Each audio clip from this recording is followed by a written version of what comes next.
New Orleans is a city that thrives on mystery, its air thick with jazz, voodoo whispers, and lingering spirits of the past.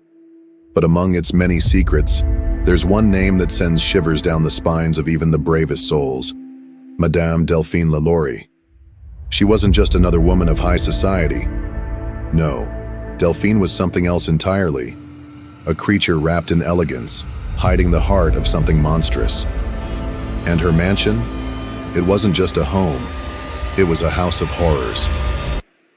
The year was 1831. Delphine LaLaurie was the queen of the New Orleans elite.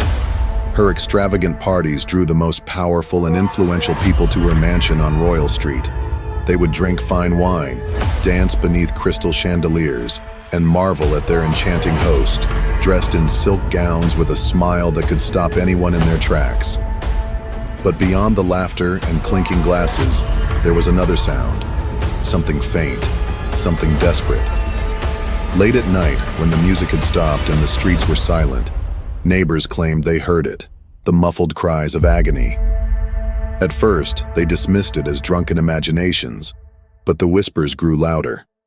The slaves in her house, none of them were ever seen leaving. And then, there was the fire. It was a warm April night in 1834 when smoke poured out of the LaLaurie mansion. A fire raged in the kitchen, and when the firefighters arrived, they were met by a frantic elderly woman, the cook. She begged them to help her escape, saying she had been chained to the stove for years, but what they discovered when they forced their way upstairs was far worse than any of them could have imagined. They kicked down a locked door and were hit by a wave of foul air, decay, death, and suffering. Inside the room, they found slaves chained to the walls, their bodies twisted and broken. Some were barely alive, their eyes wide with terror. One man had been strapped to a wooden table, his limbs stretched unnaturally as if someone had been experimenting on him. Another woman had her mouth sewn shut, her muffled sobs the only sound in the room.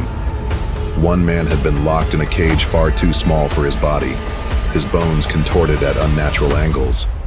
There were jars lining the shelves, jars containing human organs, preserved as if they were trophies of some dark ritual. This wasn't just abuse, it was torture, an evil too horrifying to comprehend.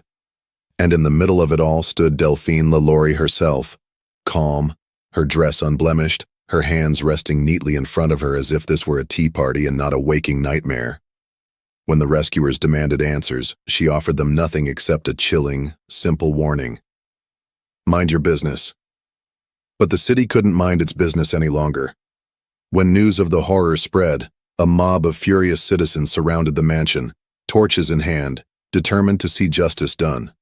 They stormed through the halls, smashing furniture and tearing apart the walls, searching for Delphine. But she was gone. Some say she slipped out through a hidden passageway and fled to Paris, where she lived out her days in luxury, untouched by the justice she deserved. But others believe something far more sinister. You see, New Orleans is a city that doesn't forget its ghosts, and Delphine LaLaurie is no exception. Her mansion still stands, its walls scarred by the past. Those who've dared to enter claim the spirits of her victims remain trapped, reliving their torment night after night. Visitors have heard phantom footsteps chasing them down the hallway. Doors slam shut without warning. The sound of chains dragging along the floor echoes in the dead of night. Some say they've even seen her standing by the upstairs window, her eyes following them, cold and unforgiving, as if she's sizing them up for her next experiment. And if you listen closely, you might hear her whisper, softly, almost inviting, "Come inside. I've been waiting." But be warned, the spirits in that house have a way of making sure you never leave. If you visit, remember this: don't look back, don't wander upstairs, and when you hear the chains rattling in the distance, run. Because once Delphine LaLaurie sets her eyes on you, there's no escaping her. Welcome to New Orleans' most haunted home, where nightmares never sleep and the dead don't stay buried.